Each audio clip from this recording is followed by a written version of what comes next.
지금부터 7월 1일 수요일 수요 기도회를 온라인 가정 예배로 드리겠습니다. 다 같이 사도신경으로 신앙 고백하겠습니다. 나는 전능하신 아버지 하나님, 천지의 창조주를 믿습니다. 나는 그의 유일하신 아들 우리 주 예수 그리스도를 믿습니다. 그는 성령으로 잉태되어 동정녀 마리아에게서 나시고 본디오 빌라도에게 고난을 받아 십자가에 못 박혀 죽으시고 장사된 지 사흘 만에 죽은 자 가운데서 다시 살아나셨으며 하늘에 오르시어 전능하신 아버지 하나님 우편에 앉아 계시다가 거기로부터 살아있는 자와 죽은 자를 심판하러 오십니다.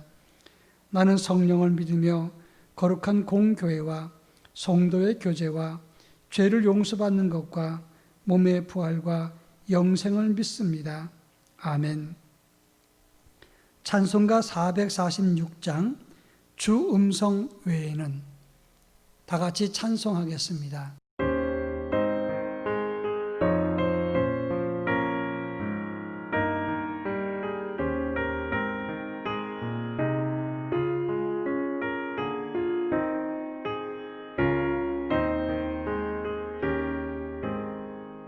주 음성 외에는 참 기쁨 없도다.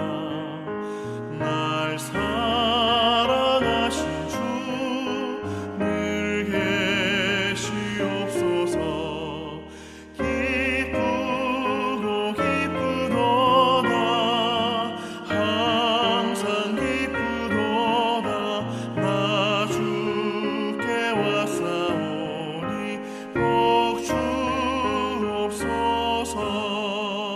나 주께 왔으니 복 주시옵소서. 주 함께 계시면 큰 시험이 기네. 기쁘고 기쁘도다. 항상 기쁘도다. 나 주께 왔사오니 복 주옵소서. 주 떠나가시면 내 생명 헛되네.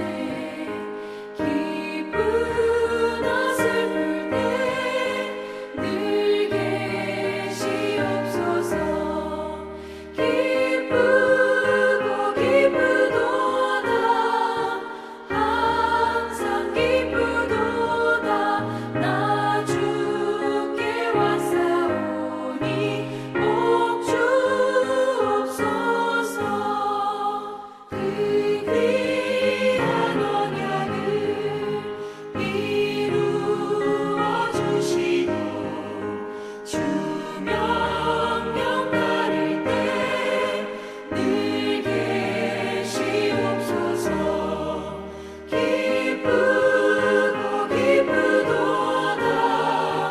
항상 기쁘도다. 나 주께 왔사오니 복 주옵소서.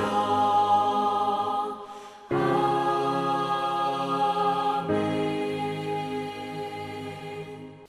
이 시간 우리에게 주시는 하나님의 말씀을 보겠습니다. 사도행전 20장 22절 말씀부터 24절까지 보겠습니다. 하나님의 말씀은 사도행전 20장 22절로 24절 말씀 신약성경 223쪽입니다. 제가 하나님 말씀을 봉독하겠습니다.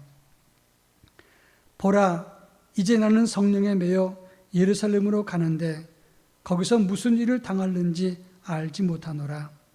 오직 성령이 각 성에서 내게 증언하여 결박과 환난이 나를 기다린다 하시나 내가 달려갈 길과 주 예수께 받은 사명 곧 하나님의 은혜의 복음을 증언하는 일을 마치려 하면은 나의 생명조차 조금 더 귀한 것으로 여기지 아니하노라.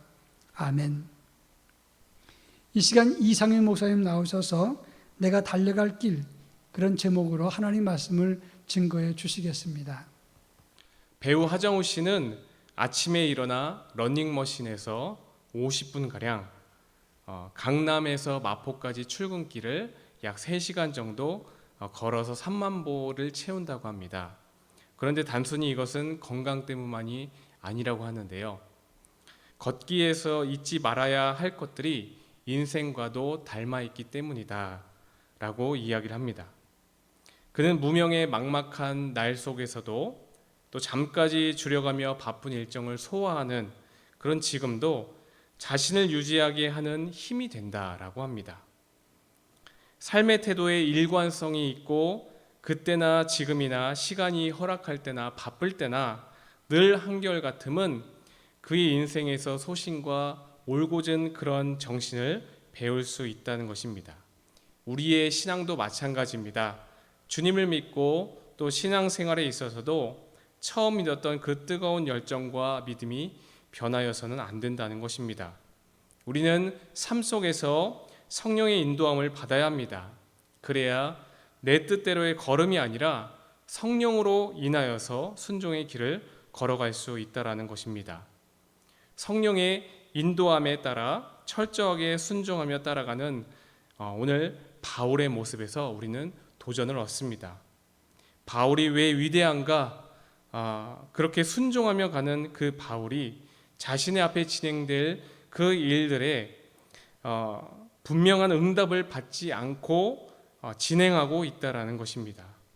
바로 그럼에도 불구하고의 순종하는 믿음을 행했기 때문이다라는 것이죠. 우리는 이러한 바울의 모습을 보면서 참된 신앙인의 아이러니를 느낄 수 있습니다. 왜냐하면 우리는 얼마나 하나님의 말씀과 또 성령에 순종하지 않으면서도 우리 앞에 놓여 있는 우리의 장래에 대해서는 알려고 하는가 하는 것 때문입니다. 때를 얻든지 못 얻든지 우리는 성령의 인도에 따라서 철저히 순종하며 그 길을 걸어가야 할 것입니다. 성령의 길을 걸어가는 저와 여러분이 되기를 주님의 이름으로 축복합니다.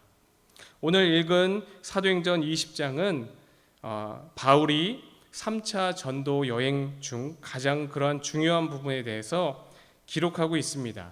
누가는 바울의 여행 경로를 간단히 기록해 나가다가 두 가지 사건에 대해서는 비교적 자세히 설명을 하고 있는데, 첫 번째는 드로아에서 유두고 청년이 졸다가 떨어져 죽은 뒤에 다시 산 사건에 대한 일이고, 다른 하나는 바울이 밀레도에서 에베소 교회 장로들을 불러 작별한 그러한 사건을 이야기하고 있습니다.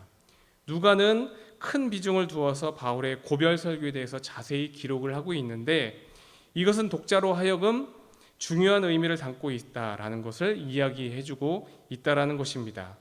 오늘 이 고별 설교를 통해서 바울이 어떠한 영성을 가지고 또 사역에 임했고 어떠한 각오로 복음을 전했는가 하는 부분을 다루고자 합니다.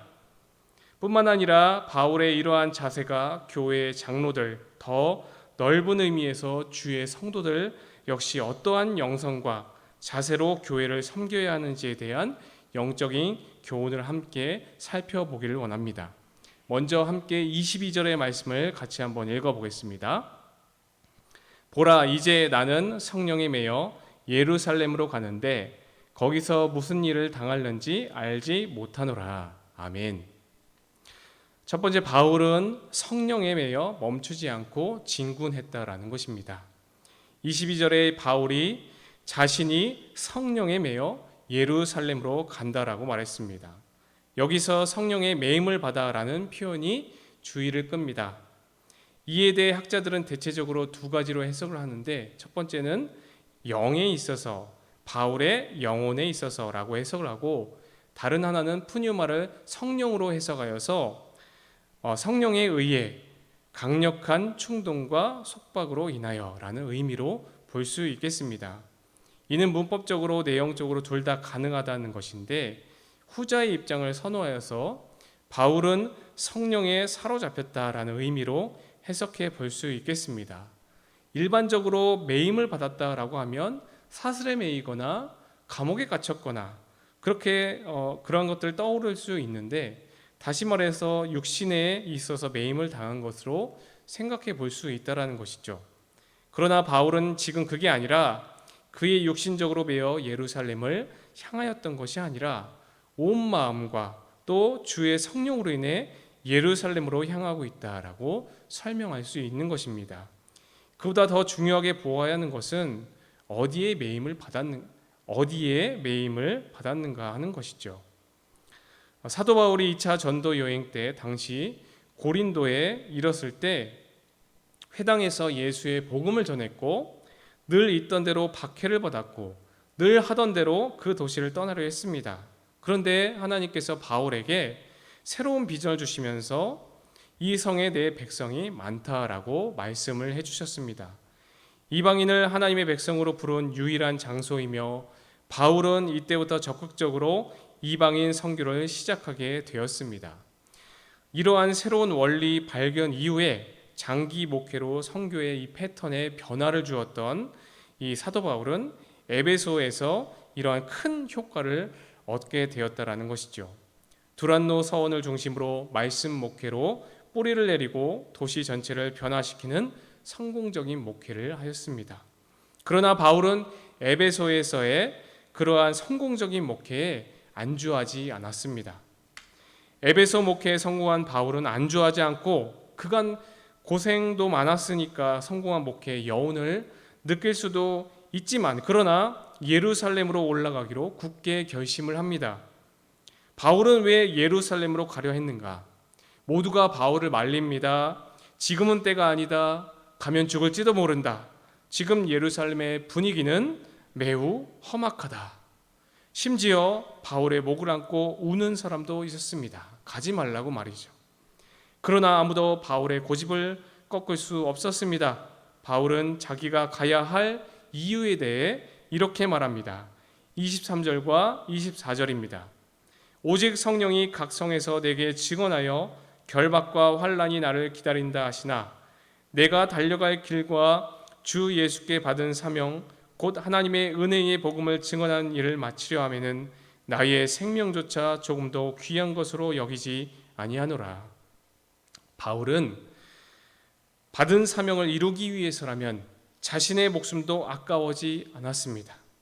여기에 바로 바울의 위대함이 있다라는 것이죠. 안주하지 않는 믿음의 자세, 성령의 충만을 입어 영적인 민감함으로 나의 갈 길을 나에게서 찾는 것이 아니라 성령으로부터 찾았다는 것을 이야기해주고 있는 것입니다. 70년 전 6.25 한국 전쟁 시에 한국 교회는 공산주의의 적이 되어서 극심한 박해를 시달려야 했습니다. 이렇게 박해와 시련 속에 맺은 순교의 열매들은 지금도 순교의 신앙을 전해주고 있습니다. 순교 70주년이 되는 손양원 목사님의 이야기입니다. 애양원 교회를 심우하던 중에 신사 거부로 5년여간 옥살이를 하였던 손양원 목사님, 해방 이후에 나환자들을 헌신적으로 목양했던 그 일화는 여러분들도 한 번쯤은 들어보셨을 것입니다. 아시는 분도 계시겠지만 여순 사건 때 두 아들 동인과 동신이 좌익계 학생의 손에 목숨을 잃고 두 아들을 죽인 그 안재선이 각계에 탄원을 요청해서 그 손양원 목사님께서 구명해낸 일도 있지 않습니까? 그가 풀려나자 양자 삼은 일은 손양원 목사님의 삶이 사랑과 용서의 실천으로 가득했음을 보여줍니다. 그러나 아들을 죽인 사람을 양자로 삼는 일은 정말 쉽지 않은 일이죠. 목사님의 심정은 어떠했을까요? 목사님은 고백합니다. 사랑하는 두 아들이 앉았던 식탁에 그들을 죽인 재선을 앉히고 조반을 먹을 때면 입안에는 밥이 아니라 모래알이 삼켜진 듯 했다. 그 인간적인 고뇌를 엿볼 수 있듯이 그는 주의 말씀에 순종하기 위해 처절한 몸부림으로 십자가의 길을 걸었다라는 것이죠. 왜 그랬을까요? 손 목사님은 성령에 매여 예수님의 발자취를 따라 나의 생각과 다르다 할지라도 예수님의 사랑 안에서 서로 용납하고 용서해야 한다는 그 믿음의 정신을 걸어갔던 것이 아닐까요? 성령 충만함을 입은 사람은 복음을 위한 삶을 살게 됩니다. 그러나 복음을 위하는 삶을 살다 보면 어려움을 겪을 때가 많다라는 것이죠. 많은 사람들로부터 박해와 고난을 받아 정말 좌절하고 낭망할 때도 있습니다. 그러나 성령의 매임으로 나아갔던 바울과 같이 우리도 성령에 매이면 좌절과 실망과 어려움도 능히 이겨낼 수 있다는 것을 우리는 본문을 통하여 깨달을 수 있어야 한다는 것입니다. 그런가 하면 두 번째, 바울은 고난의 기름을 알고도 그 길을 따라갔다라는 것이죠. 23절의 말씀입니다. 오직 성령이 각 성에서 내게 증언하여 결박과 환난이 나를 기다린다 하시나. 성령님은 바울이 예루살렘에 가는 것은 고난을 향하여 가는 길임을 미리 알려주셨으나 이 같은 땅끝 전도를 위해 이미 예정돼 있는 그 길임에도 정말 바울은 그 길을 걸어갔다라는 것입니다. 어렵고 힘든 상황이지만 복음을 위해 살아가기를 멈춰서는 안 될 것입니다. 예배에 목숨을 걸어야 할 것입니다. 주님 복음의 전파에 힘써야 한다라는 것이 이 본문에서 바울을 통하여 우리에게 하시는 하나님의 말씀인 것입니다. 모두가 바울의 고난을 말했습니다. 바울과 함께 있는 사람들은 바울의 신변을 염려하여서 예루살렘에 가지 말라고 함께 울면서 권하였습니다. 그럼에도 바울은 예루살렘으로 가야만 했습니다. 이처럼 그럼에도 불구하고의 신앙을 가졌던 바울은 장로들에게 큰 감동과 도전을 주었습니다. 또한 오늘 우리에게도 그러한 동일한 도전과 감동을 우리에게 주고 있다는 겁니다. 사도행전이 강조하는 성령의 가장 핵심적인 사역은 기적을 일으킨 것도 아니고 병을 고친 것도 아니고 방언도 아닙니다. 방언은 각 나라에서 온 사람들로 하여금 자기들의 언어로 복음을 하기 위해 필요했던 것일 뿐이죠. 성령이 하시는 가장 중요한 일은 복음을 확산시키고 복음을 증거하는 일이라는 것이죠. 예수님에 대한 그 증거라는 것이 오늘 본문이 증거하고 있습니다. 사도행전 1장 8절에 보면 오직 성령이 너희에게 임하시면 너희가 권능을 받고 예루살렘과 온 유대와 사마리아와 땅끝까지 이르러 내 증인이 되리라 하시니라 했습니다. 이 말씀처럼 우리가 성령을 받으면 우리에게 권능, 곧 능력이 주어질 것이라고 말합니다. 여기에서 능력은 무엇입니까? 능력의 실체에 대해서는 본문에서는 아무것도 말하지 않습니다. 다만 이 능력이 주어지는 목적이 무엇인가 하는 부분을 이야기하고 있습니다. 이 1장 8절의 말씀은 무엇 때문에 이 능력이 주어지는가에 대해서만 말하고 있다라는 것이죠. 그 능력은 바로 복음이 어떻게 흘러가는가, 어떻게 전파되어지고 있는가, 예루살렘에서 온 유대와 사마리아와 땅끝까지 이르게 되는가에 관련하여서 능력이 주어진다라고 이야기를 하고 있습니다.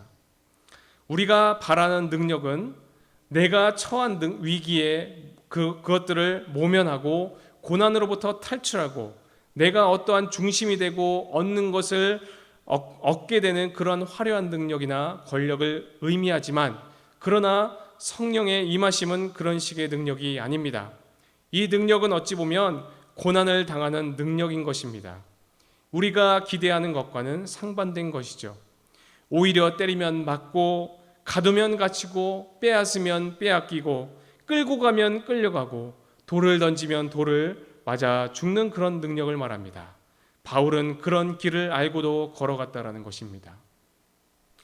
예수에 대한 증언의 일을 포기하지 않고 어떠한 고난도 당해낼 수 있는 그런 능력, 예수의 부활을 전해야 한다고 잡아 가두는 그 자들에게 그냥 잡혀가는 그러한 능력, 죽음이 생명을 위협한다 할지라도 차라리 죽음을 당할 망정 증인됨을 포기하지 않는 어떤 의미에서 죽으면 죽으리라 순교의 능력이라고 말할 수 있겠습니다. 성경에 보면 베드로는 어찌 주님을 배반할 수 있겠는가 호언장담했지만 예수님 말씀대로 예수님이 체포되신 후에 닭이 울기 전 3번 부인을 하였습니다. 그러나 여기서 안주했다면 실패한 인생이었을 것이지만, 그러나 어떻게 해서 불과 40-50일 만에 사람이 전도자로 또 순교자로 변화되고 바뀔 수 있다는 말입니까?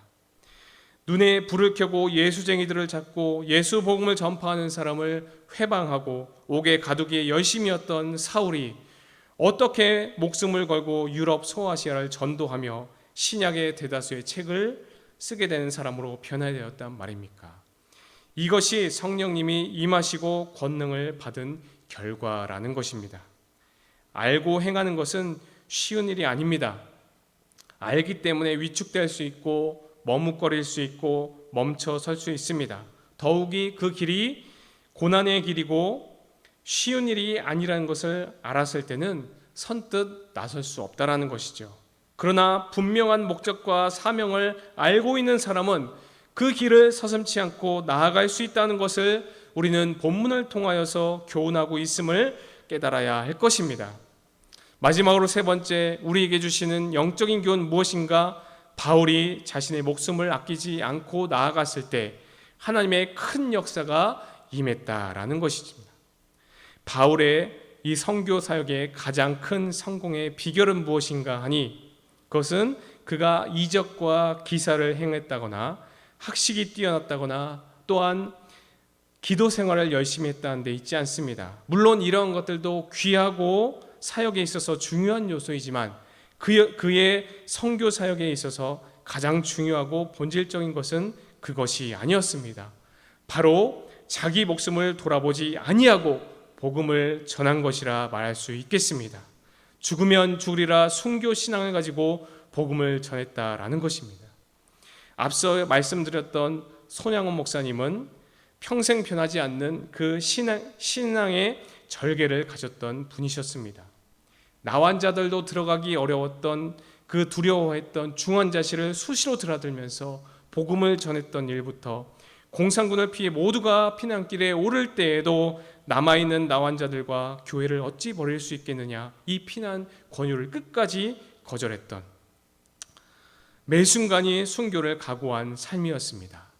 결국 손 목사님은 그 피난을 가지 않아 1950년 9월 13일에 체포되어서 28일 밤 여수 군교 미평에서 총살을 당해 순교하셨습니다. 당시 손 목사님의 나이는 48세였습니다. 바울은 고린도전서 15장 31절에 단언하기를 나는 날마다 죽노라 라고 고백하였습니다. 이러한 바울의 고백은 오늘날 사람들이 생각하는 영적인 의미에서 자기 부인이나 겸손을 뜻하는 것보다는 문자적인 의미에서 실제적인 죽음을 뜻하는 것이 아닐까 하는 묵상을 해봅니다. 그는 부활신앙을 가지고 날마다 죽음을 각오하며 유대인들과 이방인들에게 복음을 전하는 삶을 살았다라는 것입니다. 바울은 자기가 받은 사명의 마침표는 예루살렘에 가서 복음을 증언하는 일이라 생각했습니다. 안디옥에서 선교사로 파송받은 뒤 바울은 10년여 동안 타지에서 선교 활동을 하였습니다. 이렇게 자신을 이방인의 사도로 부르심을 받았다라는 그 사실을 안 후에 전심을 다하여 선교하였습니다. 2000년 전, 2000년 당시만 해도 이 여행하는 일은 쉽지 않았을 것입니다. 한 지역에서 다른 지역으로 가려면 당시에 얼마나 많은 그러한 시간이 걸릴지 상상이 가지 않습니다. 그가 선교하면서 열매도 있었고 보람도 있었겠지만 핍박과 반대는 얼마나 많았습니까? 특히 유대인들로부터 심한 핍박을 받았는데 심지어 돌로 치기도 하였다고 고백을 합니다. 그러나 바울은 유대인들을 미워하지 않았습니다. 오히려 그들을 진심으로 다해 사랑했습니다. 로마서 9장 3절의 말씀에 나의 형제 곧 고륙의 친척을 위하여 내 자신이 저주를 받아 그리스도에게서 끊어질지라도 원하는 바로라 라고 고백을 할 정도였습니다. 바울은 죽음을 각오하고 예루살렘에 있는 동포들에게도 복음을 전하고 싶어 했습니다. 저들이 예수 그리스도를 알기만 한다면 분명 구원 받을 것이라는 그러한 믿음을 가지고 있었다라는 것입니다. 바울은 회심하기 이전에 유대교의 철저한 신봉자였습니다. 바리새인으로 절대적이고 엄격한 윤리와 율법으로 철저한 순종의 자세를 가진 자였습니다.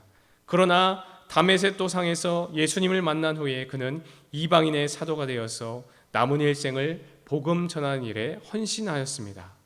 그는 성령 충만하여 항상 성령의 인도함을 받아 주님의 일에 힘썼고 많은 영적인 경험을 했고 겸손한 자세로 복음 전파에 힘썼다라는 것입니다.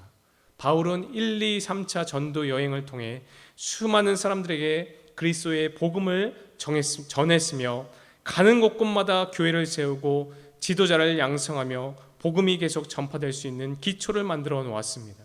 또한 신약 성경의 13편의 서신서를 기록하여 당시 이단이 성행하던 그 교회들에게 기독교의 올바른 진리를 가르쳤으며 교회가 바르게 성장할 수 있도록 권면하고 격려하였다라는 것입니다. 아무리 힘들고 어려운 고난의 길일지라도 주님은 우리와 함께 하시고 우리를 성령의 인도하심으로 말미암아 길을 따르고 또 도우시고 계신다는 사실을 우리는 잊지 말아야 할 것입니다. 그러나 자신의 유익만을 생각해 움츠려 있다면 그 사람은 성령의 인도함 받은 사람이 아닐 것입니다. 신약교회 때와 일제 식민지 한국 전쟁 당시에 한국 교회는 엄청난 고난과 핍박을 받았지만 때마다 이른 비와 늦은 비를 주시는 하나님께서 새 길을 열어주셨고 새 희망도 주셨음을 우린 기억해야 합니다. 하나님은 탁월한 사람이나 화려한 능력을 가진 사람을 찾으시는 것이 아니라 그들을 사용하시는 것이 아니라 어려움 속에서 불평과 불만을 호소한 이가 아닌 바울과 같이 주님을 바라보며 묵묵히 자신의 그 부르신 사명의 길을 따라가는 사람, 복음의 길에 동참하는 사람을 찾고 계시고 부르시고 계시다는 사실을 우리는 기억해야 할 것입니다. 함께 예배하는 사랑하는 새광 성도 여러분, 온라인으로 예배하고 있는 사랑하는 여러분, 지금까지 바울이 고별 설교를 통해서 어떻게 복음을 전하였고 목회를 하였는지 살펴보았습니다. 무엇보다 이 복음 증거에 목숨을 아끼지 않았고 투철한 사명감을 가지고 주께 받은 사명을 이루기 위해 어떤 위험과 고난도 마다하지 않았던 이 바울의 자세를 살펴보았습니다. 성령님께서 그 앞에 닥칠 위험을 예고하셨지만 그러나 그의 발걸음을 예루살렘으로 향하였다는 것입니다. 신변의 안전보다 더 중요한 것은 성령에 매여 그가 받은 사명을 이루는 일이었기 때문입니다. 이 일을 위해 그는 죽으면 죽으리라 라는 이 각오를 가지고 임하였음을 우린 보았습니다. 이러한 길을 걸어갔을 때 하나님께서는 그를 귀히 여기 보시고 그를 통해 큰 역사를 이루셨다는 사실을 우리는 기억해야 할 것입니다. 이런 신앙의 모범은 오늘날 우리에게 커다란 영적 교훈을 가져다 줍니다. 우리는 나의 명예, 나의 권리를 너무 앞세우고 유익을 위해 나섭니다. 그러나 그러한 사람에게는 성령의 역사가 일어나지 않는다는 것을 알아야 합니다. 그로 인해 복음은 가리워지고 교회는 무너진다는 사실을 알아야 합니다. 한 알의 밀이 땅에 떨어져 죽으면 많은 열매를 맺지만 죽지 않고 살아 발버둥 치면 문제가 일어납니다. 결국 열매도 못 맺고 자기도 죽음의 길에 서게 된다는 사실이죠. 우리는 각자가 받은 하나님께 받은 사명이 무엇인가를 생각해보고 초심을 가다듬어서 사명을 이루기 위해 전심전력을 다해야 할 것입니다. 이것이 복음의 순수한 마음, 주님과 복음을 먼저 생각하는 그러한 마음이라는 것입니다. 나를 통해 하나님의 은혜의 역사가 나타나도록 힘쓰는 일꾼이 되는 저와 여러분이 되시기를 주님의 이름으로 축복합니다. 기도하겠습니다. 사랑 많으신 하나님 아버지 감사합니다. 코로나로 인하여 예배당에 모이지 못하나 온라인으로나마 우리의 마음을 모아 주님께 예배케 하시니 감사합니다.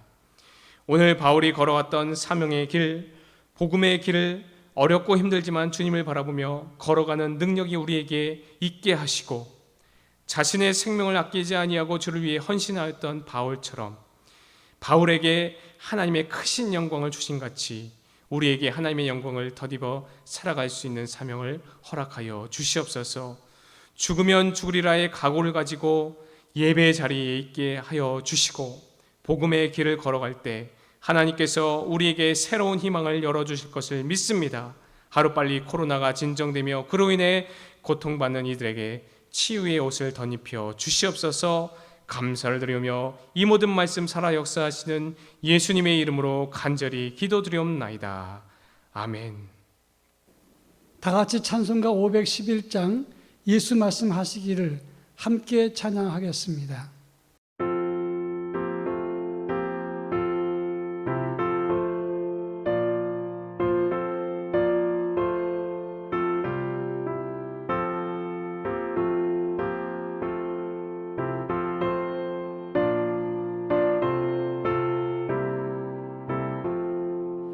예수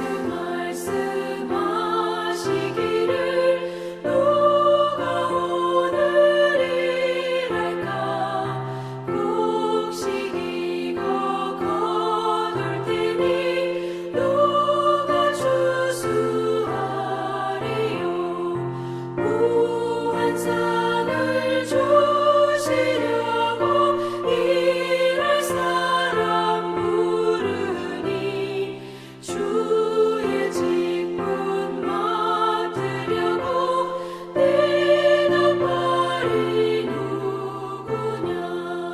멀리 가서 이방 사람 구원하지 못하나 내 집 근처 다니면서 건질 죄인 많도다. 천사같이 말 못하고 바울같이 못하나 예수께서 구속함을 힘을 다해 전하세. 죽을 사람 구하라고 예수 너를 부르니 힘이 없어 못한다고 핑계하지 말아라. 주가 주신 직분 맡아 항상 기뻐 지키고 부르실 때 대답할 말 나를 보내주소서. 이제 교회 소식을 잠시 전하겠습니다. 새벽 기도회는 7월 4일까지 매일 아침 새벽에 10분 말씀 묵상으로 온라인으로 제공해 드리겠습니다.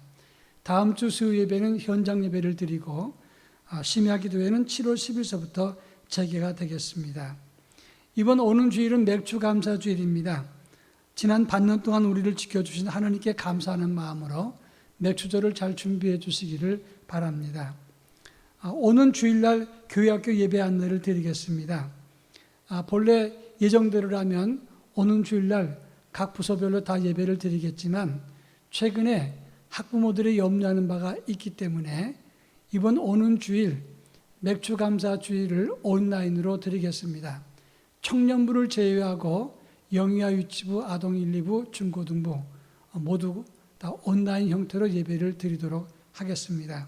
이 점을 꼭 기억해 주시기 바랍니다. 7월부터 차량 운행은 종전처럼 운행되고 차량 운행이 필요하신 분들은 차량부에 지원해 주시면 신청하시면 저희가 차량 편성을 하도록 하겠습니다. 경기 꿈의 학교는 지금 현재 개설 중에 있습니다. 그리고 진행 중에 있는데 혹시 추가 모집 지원하실 분들이 있으시면 사무실에 문의해 주시기를 바랍니다. 한 가지 특별히 부탁드릴 것은 우리 개개인이 철저한 방역과 개인 위생이 그것이 곧 전도하는 것이 된다는 사실을 기억해 주시기를 바랍니다. 예배 중에 확진자가 나온다든지 아니면 교인 중에 확진자가 나오면 전도에 대단히 큰 어려움이 있고 또 그것 때문에 정부는 고위험군으로 분류할 수도 있기 때문에 우리 모두 개개인이 철저한 방역과 그리고 개인 위생에 힘써 주시기를 부탁드리겠습니다. 다 같이 기도하겠습니다. 이제는 우리 주 예수 그리스도의 은혜와 하나님의 극진하신 사랑하심과 성령님의 감화감동 교통하심이 나의 달려갈 길을 다 마치고 믿음을 지키며 하나님의 자랑과 기쁨이 되기 위해서 힘쓰는 사랑하는 성도들 저들 가정과 삶 속에 그리고 우리 교회와 우리의 조국 대한민국 위에 이제로부터 영원토록 함께 하옵시기를 간절히 축원하옵나이다. 아멘.